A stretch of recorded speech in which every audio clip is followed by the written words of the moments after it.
తెలంగాణలో parliament elections ఇక ముందుకు వస్తూ ఉన్న నేపథ్యంలో ఇక ప్రధాన పార్టీలన్నీ కూడా ఇక నువ్వానైనా అన్నట్టుగా కొనసాగుతున్న నేపథ్యంలో ఒక్క కొత్త రాజకీయ పార్టీ మాత్రం నేను కూడా పోటీలో ఉన్నాను అంటున్నారు. అదే వీసీకే పార్టీకి సంబంధించి. వీసీకే పార్టీ అసలు డిమాండ్స్ ఏంటి? వీసీకే పార్టీ ఒకవేళ ఈ తెలంగాణలో ఏం చేయబోతుంది?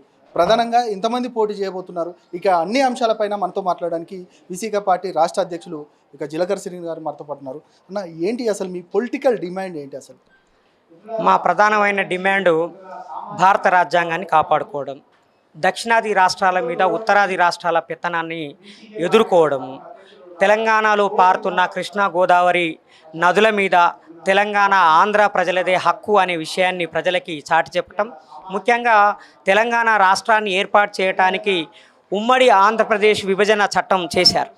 ఆ చట్టంలో కృష్ణా గోదావరి నదులని నిర్వహించడానికి 2 బోర్డులను ఏర్పాటు చేయాలని, ఆ బోర్డుల మీద పెత్తనము కేంద్ర ప్రభుత్వానిదే అని ఆ చట్టంలో పేర్కొన్నారు. ఈ చట్టాన్ని చేసింది కాంగ్రెస్ ప్రభుత్వం, చట్టాన్ని అమలు చేస్తున్నది బీజేపీ ప్రభుత్వం.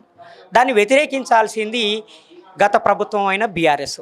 కానీ ఈ 3 పార్టీలు కృష్ణా గోదావరి నదుల మీద తటస్థ వైఖరినో లేకపోతే నాంచివేత ధోరణినో అనుసరించటం మూలంగా కృష్ణా గోదావరి నదులకు సంబంధించిన సమస్య పెద్దగా తయారైంది. కాబట్టి ఆ చట్టానికి సవరణ చేసి కృష్ణా గోదావరి నదుల మీద తెలంగాణ ప్రజలదే హక్కు, అది చాటి చెప్పాలి.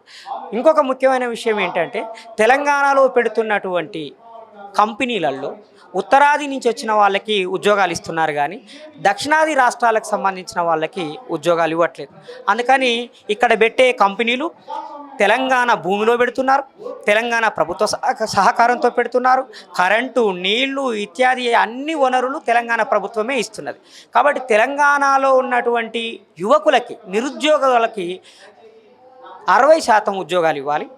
అట్లాగే ఒక 20-30% ఉద్యోగాలు మిగతా దక్షిణాది రాష్ట్రాలకు ఇవ్వాలి. కేవలం 10% మాత్రమే నార్త్ రాష్ట్రాల నుంచి వచ్చినటువంటి వాళ్ళకి ఇవ్వాలి అనేది మా మేనిఫెస్టో అంశం. అట్లాగే ఈథనాల్ కంపెనీలని తెలంగాణలో రద్దు చేయాలి. మహబూబ్ నగర్, చిత్తనూరులో ఒక ఈథనాల్ కంపెనీ పెడుతున్నారు, నిర్మల్లో పెడుతున్నారు. ఆ కంపెనీలకు వ్యతిరేకంగా ప్రజలు పోరాడుతున్నారు. అవి కాలుష్య కారకాలని చెప్పి పర్యావరణవేత్తలు చెప్తున్నారు. కాబట్టి ఆ కంపెనీలను రద్దు చేయాలనేది మేము డిమాండ్ చేస్తున్నాం.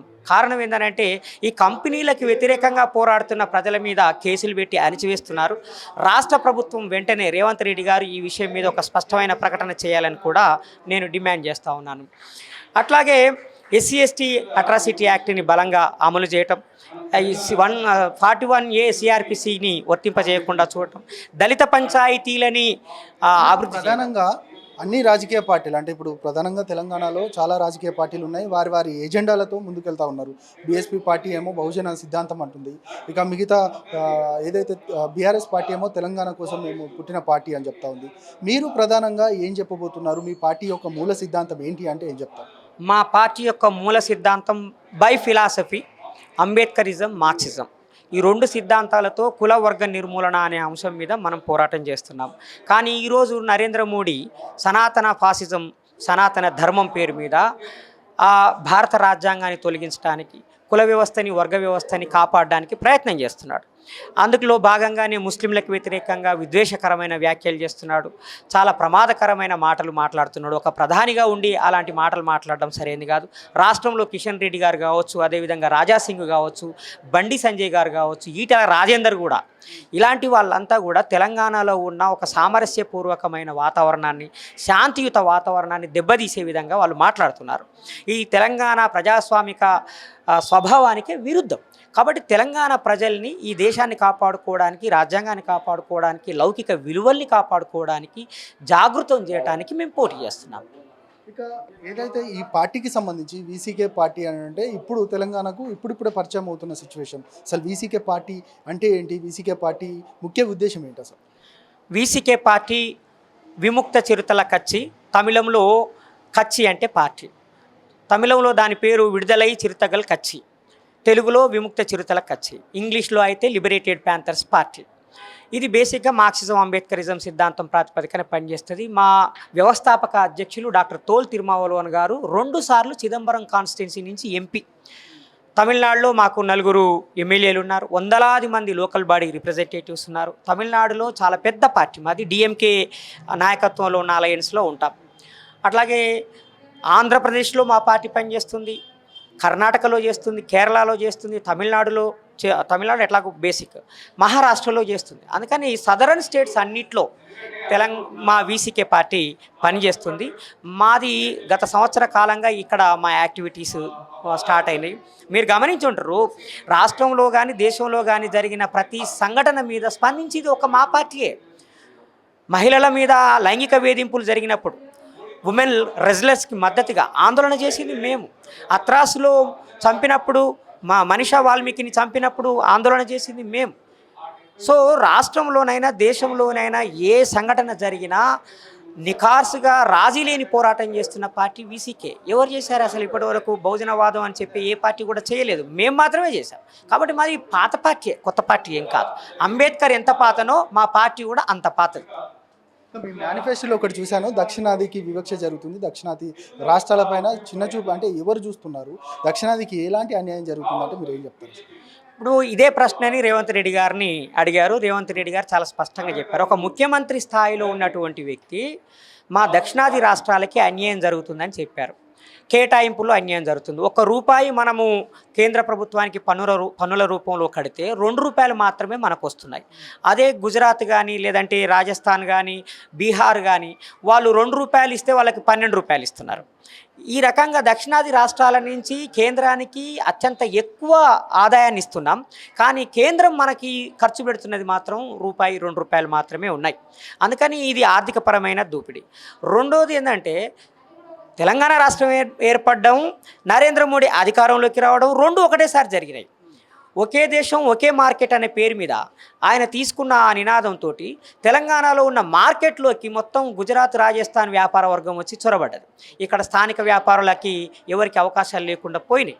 కాబట్టి మన డబ్బుల్ని ఇక్కడ అంటే ఈ స్థానిక ప్రజల డబ్బుల్ని వ్యాపారం పేరు మీద వాళ్ళు దోచుకొని అక్కడ గుజరాత్లోనో రాజస్థాన్లోనో ఇన్వెస్ట్మెంట్ పెడుతున్నారు. మరి ఈ తెలంగాణలో ఉన్న ప్రజలు ఏం కావాలి, దక్షిణాదిలో ఉన్న ప్రజలు ఏం కావాలి? ఇక్కడ వనరులు ఇక్కడి ప్రజలకే కదా. అందుకని మా రోజు వీరన్న 1995లోనే సూర్యాపేట డిక్లరేషన్లో చాలా స్పష్టంగా చెప్పాడు, తెలంగాణలో ఉన్న భూముల్ని తెలంగాణ ఇతరులు కొనకుండా చట్టం చేయాలి. అందుకని ఇంకా మేము కొద్దిగా లిబరల్గా ఏమంటున్నామంటే హైదరాబాదులో ఉన్న తెలంగాణలో ఉన్న భూముల్ని దక్షిణాది వాళ్ళు మాత్రమే కొనుక్కునే విధంగా చట్టం ఉండాలి. దక్షిణాది ఏతర రాష్ట్రాల వాళ్ళు తెలంగాణలో భూములు కొనకుండా చట్టం చేయాలి. ఎందుకంటే ఇక్కడి ప్రజలకి రాబోయే రోజుల్లో గుంట జాగ దొరకదిక. మార్వాడీలు, వ్యాపారులు, రాజస్థాన్ గుజరాత్ నుంచి వచ్చిన వాళ్ళు, బీహార్ నుంచి వచ్చిన భూస్వాములు ఇక్కడ మొత్తం భూములు కొనేస్తున్నారు. కాబట్టి ఇక్కడ భూములని కాపాడుకోవాలి. ఈ భూమి కోసమే ఇక్కడ రక్తం చిందించారు. కాబట్టి నీళ్లు, నిధులు, నియామకాలు, ఆత్మగౌరవం, స్వయం పాలనలో భూమి అనేది ప్రధానమైనది. సో ఆ భూమిని కాపాడుకోవడానికి ఒక చట్టం చేయాల్సిన అవసరం ఉంది. ఎట్లాగైతే నార్త్ ఈస్ట్ స్టేట్స్లో ఒక్క గుంట జాగ కూడా బయటి వాళ్ళు కొనలేరో అట్లాగే తెలంగాణలో కూడా. సో అందుకని ఆ రకంగా మేము మా పార్టీ మేనిఫెస్టోని రూపొందించుకున్నాం. మా నాయకులు తిరుమావలోన్ గారు మాకు సంపూర్ణంగా స్వేచ్ఛనిచ్చారు, మద్దతు ఇచ్చారు. అంటే బీజేపీని అడ్డుకోవడమే మీ అంతిమ లక్ష్యమా, లేకపోతే మీ పార్టీకి సంబంధించి మీ అంతిమ లక్ష్యం ఏంటి? రాజ్యాధికారమా ఏంటి, అసలు ఏం చెప్తావు? మా పార్టీ అంతిమ లక్ష్యం రాజ్యాధికారం. కానీ ఇప్పుడు ఆ రాజ్యాధికారానికి అడ్డుగా ఉన్నది బీజేపీ. అసలు రాజ్యాంగమే లేకపోతే ఇక మాకు రాజ్యాధికారం ఎక్కడొస్తుంది? కాబట్టి రాజ్యాంగాన్ని కాపాడుకోవడానికి బీజేపీ మీద పోరాటం చేయాలి. బీజేపీ మీద పోరాటం చేసే క్రమంలో కాంగ్రెస్తో కూడా మేము ఫ్రెండ్లీ పోటీ చేస్తున్నాం, మా నాయకత్వాన్ని అభివృద్ధి చేసుకోవడానికి, మా పార్టీని ప్రచారం చేసుకోవడానికి. సో మా లక్ష్యం రాజ్యాధికారం. మా లక్ష్యం కేవలం రాజ్యాధికారం మాత్రమే కాదు, కులం, వర్గం అనే అసమానతలు లేని సమాజాన్ని నిర్మించటం. ఫ్రెండ్లీ పోటీ చేస్తూ ఉంటున్నారు, కానీ కాంగ్రెస్కి సంబంధించి అంటే ఓట్ల చీలికలో మళ్ళీ మీ పార్టీ ప్రధాన పాత్ర పోషించబోతుంది. నిజంగా ఒకవేళ దీనివల్ల కాంగ్రెస్ పార్టీకి నష్టం వాటిల్లదా అంటే మీరు ఏం చెప్తారు? అసలు కాంగ్రెస్ పార్టీ బీజేపీని సైద్ధాంతికంగా ఎదుర్కోవాలి, కానీ సైద్ధాంతికంగా ఎదుర్కోవట్లేదు, రాజకీయంగా ఎదుర్కొంటుంది కాంగ్రెస్ పార్టీ. వీసీకే సైద్ధాంతికంగా ఎదుర్కొంటుంది బీజేపీని. సో చాలా సమాజము ఆల్మోస్ట్ ఒక 40% తెలంగాణ పాపులేషను ఆర్ఎస్ఎస్ బీజేపీ చేస్తున్న సైద్ధాంతిక అంశాలని యాక్సెప్ట్ చేస్తున్నారు, కన్విన్స్ అయ్యారు. సో అలా కన్విన్స్ అయిన వాళ్ళని మళ్ళీ రీమోల్డ్ చేయడం, మళ్ళీ ఆలోచించేలాగా చేసి వాళ్ళని వెనక్కి తీసుకురావడం, దానివల్ల మా పని వల్ల బీజేపీకి నష్టం తప్ప కాంగ్రెస్కి నష్టం లేదు. బీజేపీకి నష్టం, కాంగ్రెస్కి లాభం. మేము ఐడియాలజికల్గా పోరాడతాం, కాంగ్రెస్ పొలిటికల్గా పోరాడుతుంది. సరే, ఐడియాలజికల్గా పోరాడడం ఒక విషయం అయితే అల్టిమేట్గా ప్రజాస్వామ్యంలో ఓట్ల సీట్ల రాజకీయమే అల్టిమేట్. దానివల్ల ఓట్లు పూర్తిగా చీలిపోయి పూర్తిగా కాంగ్రెస్ పార్టీ ఓటమి ద్వారా మీరు అనుకున్న లక్ష్యం నెరవేరదు కదా. మా వల్ల ఓట్లు చీలిపోవు. ఒకటి, మేము తీసుకునే ఓట్లన్నీ బీజేపీకి కనెక్ట్ అయిన వాళ్ళ ఓట్లు, కాంగ్రెస్కి కనెక్ట్ అయిన వాళ్ళ ఓట్లు కాదు. ముఖ్యంగా యువతరము బీజేపీకి కనెక్ట్ అవుతున్నది. ఆ యువకులకి ఏది నిజము ఏది అబద్ధమో చెప్పటం ద్వారా వీసీకే వాళ్ళ ఓట్లను తీసుకుంటుంది. కాబట్టి కాంగ్రెస్కి నష్టం లేదు, బీజేపీకే నష్టం. చివరిగా ఎంతమంది పోటీ చేయబోతున్నారు, ఏ నియోజకవర్గాల్లో పోటీ చేయబోతున్నారు, ఎట్లా ఉండబోతుంది మీ పార్టీ పరిస్థితి? మా పార్టీ 10 నియోజకవర్గాలకి నామినేషన్ వేస్తే రకరకాలైన కారణాల మూలంగా 7 నామినేషన్లు యాక్సెప్ట్ అయ్యాయి. వరంగల్ ఎస్సీ రిజర్వ్డ్ కాన్స్టిట్యున్సీ నుండి మత్స దేవేందర్ గారు ప్రముఖ వాగ్గేయకారులు, మా పార్టీ రాష్ట్ర వర్కింగ్ ప్రెసిడెంట్, ఆయన పోటీ చేస్తున్నారు. భువనగిరి నుంచి ఎర్ర సూర్యం గారు పోటీ చేస్తున్నారు. ఎర్ర ఉపాలి అనే ఒక గొప్ప వాగ్గేయకారుడి కొడుకు, చాలా మంచి కళాకారుడు మా ఎర్ర సూర్యం, తాను చేస్తున్నాడు. సికింద్రాబాద్ నుంచి మా party spokes person Telangana Shyam పోటీ చేస్తున్నాడు. ఆయన కిషన్ రెడ్డి మీద పోటీ చేస్తూ ఉన్నాడు. అట్లాగే నాగర్ కర్నూలు నుండి మంచి నాయకురాలు దాసరి భారతి గారు పోటీ చేస్తున్నారు. మెదక్ నియోజకవర్గం నుంచి ఊరెల్లి ఎల్లయ్య గారు పోటీ చేస్తున్నారు. హైదరాబాద్ నుండి డాక్టర్ పద్మజ గారు పోటీ చేస్తున్నారు. మహబూబ్ నగర్ నుండి కె శంకర్ రెడ్డి గారు పోటీ చేస్తున్నారు. 7 నియోజకవర్గాలు 7 పోటీ చేస్తున్నారు. ఇది మొత్తానికి జిలకర శ్రీనివాస్ చెప్తా ఉన్నారు. ఖచ్చితంగా మేము సైద్ధాంతికంగా పోరాడతాం, బీజేపీని అడ్డుకోవడమే మా ప్రధాన ఉద్దేశం. దాంతోపాటు మేము ఇండియా కూటమిలో ఉంటున్నప్పటికీ కూడా ఇక్కడ కాంగ్రెస్ పార్టీతో ఫ్రెండ్లీ పోటీలో ఉంటున్నాము. దాంతోపాటు పార్టీని విస్తరించే విధంగానే ఇప్పుడు పోటీలో ఉన్నామంటూ కూడా జిలకర శ్రీనివాస్ చెప్తున్నారు. కెమెరా పర్సన్ రాఘవేంద్రతో ప్రశాంత్, సుందరయ్యతో.